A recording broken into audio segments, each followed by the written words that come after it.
উগ্র হিন্দুত্ববাদীরা তাণ্ডব চালিয়ে তছনছ করে ভারতের ত্রিপুরার আগরতলায় বাংলাদেশের সহকারী হাই কমিশন। সোমবার গেরুয়া পতাকা নিয়ে মুখোশ, হেলমেট। সোমবার স্থানীয় সময় দুপুরে আগরতলা অবস্থিত বাংলাদেশের সহকারী হাই কমিশনে হঠাৎই হামলা চালানো হয়। মুখোশ, হেলমেট পরে গেরুয়া পোশাকধারী শত শত হামলাকারী পুলিশের উপস্থিতিতে তাণ্ডব চালায় পুরো সহকারী হাই কমিশন প্রাঙ্গণে। উগ্র হিন্দুত্ববাদী সংগঠনের নেতাকর্মীদের হামলায় সহকারী হাইকমিশন প্রাঙ্গণে আতঙ্ক ছড়িয়ে পড়ে। নামিয়ে ছিঁড়ে ফেলা হয় বাংলাদেশের জাতীয় পতাকা, ভেঙে ফেলা হয় স্থাপনার বিভিন্ন অংশ। পরিস্থিতি নিয়ন্ত্রণে না আসলে মোতায়েন করা হয় কেন্দ্রীয় বাহিনী সদস্যদের। প্রত্যক্ষদর্শীরা জানান, এ সময় নিরাপত্তা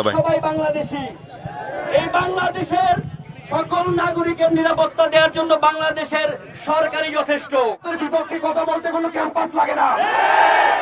ব্যাপারটা হচ্ছে কি জানেন, হাসিনাকে আমরা তাড়াই দিছি না, হাসিনাকে ভারত গিলতেও পারতেছে না, ছাড়তেও পারতেছে না, যার জন্য ভারত আরেকটা চেষ্টা করতে চায়, দেখা যায় হাসিনাকে ঢুকানো যায় কিনা। আসসালামু আলাইকুম দর্শক, দেশ ও দেশের বাইরে থেকে যারা এই মুহূর্তে ভিডিওটি ওপেন করেছেন সবাইকে অসংখ্য অসংখ্য ধন্যবাদ। দর্শক, প্রথমেই শিরোনাম গরম অপশন আপনাদেরকে দেখানো হয়েছে।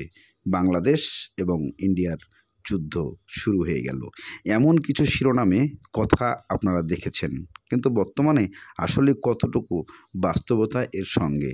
ইন্ডিয়ার আগরতলায় যখন বাংলাদেশে হাই কমিশনার দূতাবাস ভাঙচুর করা হয়, লুটপাট করা হয়, তখনই খবর আসে বাংলাদেশের ঢাকা শহরে। আর এই ঢাকা শহরের রাজধানীতে যখন খবরটি ছড়িয়ে পড়ে, তখন ঢাকা শহর উত্তাল হয়ে যায় ছাত্র সমাজ। কিন্তু এই ছাত্র সমাজ উত্তাল হয়ে গেলে আবারও কি শুরু হবে ছাত্র ঐক্য? আবারও কি শুরু হবে ইন্ডিয়া বাংলাদেশ নতুন করে আগ্রাসন যুদ্ধ? এমন কি হতে চলেছে বাংলাদেশের সিস্টেম অনুযায়ী, তা বাংলাদেশের জনগণ, সাধারণ মানুষ এবং ছাত্ররা কেউ মেনে নিতে চাচ্ছেন না। হুঁশিয়ারি করছেন ভারতকে। গার্বেজ বেড়ায় কলকাতাতে, শুধু ওইটা করে ফেলে দিয়ে এলেই না ঢাকা পড়ে যাবেন আপনি। অতীত যদি কেউ ভুলে যায়, তার ভবিষ্যৎ ছিঁড়ে ফেলে বাংলাদেশের পতাকা, সৃষ্টি করে ভীতিকর পরিস্থিতির। ভারতের বিধানসভার শীতকালীন অধিবেশনে বাংলাদেশ প্রসঙ্গে বিতর্কিত মন্তব্য করেছেন পশ্চিমবঙ্গের মুখ্যমন্ত্রী মমতা বন্দ্যোপাধ্যায়। নাগরিকের নিরাপত্তা দেওয়ার জন্য বাংলাদেশের সরকারই যথেষ্ট। দিল্লির কোনো মায়াকান্নার দরকার নাই। দিল্লিকে চোখে চোখ রেখে আঙুল তুলে বলবো, আপনি দেখুন আপনার মুসলমানদের কি অবস্থা। বাংলাদেশের কোন হিন্দুর ব্যাপারে আপনার নাক গলানোর দরকার নাই। তারা নিরাপদে আছে, তারা বাংলাদেশের গণ অভ্যুত্থানের পক্ষে আছে, তারা নিরাপদে থাকবে। ভারতকে, দিল্লিকে, মোদীকে স্পষ্ট বলে দিতে চাই, বাংলাদেশে আওয়ামী লীগ রেজিম শেষ হয়ে গেছে। বাংলাদেশের মানুষ আজ একতাবদ্ধ হয়েছে। আওয়ামী লীগকে আর বাংলাদেশে ফিরতে দেওয়া হবে না, হবে না, হবে না। সুতরাং ভারত যদি আওয়ামী লীগ আমলের মতো আমাদেরকে আদালত কলোনি বানাইতে চায়, তাদের প্রতি আমাদের স্পষ্ট জবাব, শরীরে এক বিন্দু রক্ত ফোঁটা থাকা পর্যন্ত আমরা ভারতের আধিপত্য মেনে নেব না, নেব না, নেব না।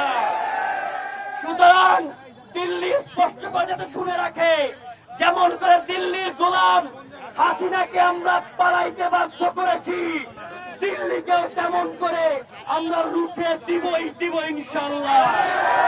হাসিনার বিপক্ষে কথা বলতে কোনো ক্যাম্পাস লাগে না, ভারতের বিপক্ষে কথা বলতে কোনো ক্যাম্পাস লাগে না। ব্যাপারটা হচ্ছে কি জানেন, হাসিনাকে আমরা তাড়াই দিছি না, হাসিনাকে ভারত গিলতেও পারতেছে না, ছাড়তেও পারতেছে না, যার জন্য ভারত আরেকটা চেষ্টা করতে চায়, দেখা যায় হাসিনাকে ঢুকানো যায় কিনা। সুতরাং দিল্লি না ঢাকা, দিল্লি না ঢাকা, দালালি না রাজপথ। আমরা যে গণ অভ্যুত্থান ঘটাইলাম, এখনো অনেক ভাইয়ের চোখ নাই, হাত নাই, পা নাই, অনেকে কবরে। এগুলোর জন্য ওদের মায়াকান্না হয় না, ওদের মায়াকান্না হয় ওরা আবার ক্ষমতায় আসবে সেজন্য।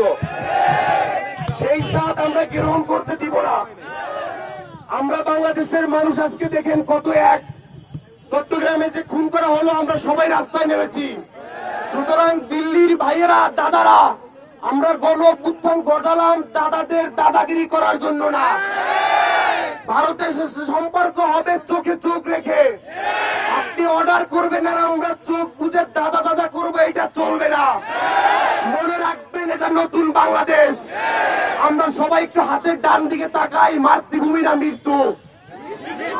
সুতরাং পাঁচাটার সুযোগ নাই, দালালি চলবে না।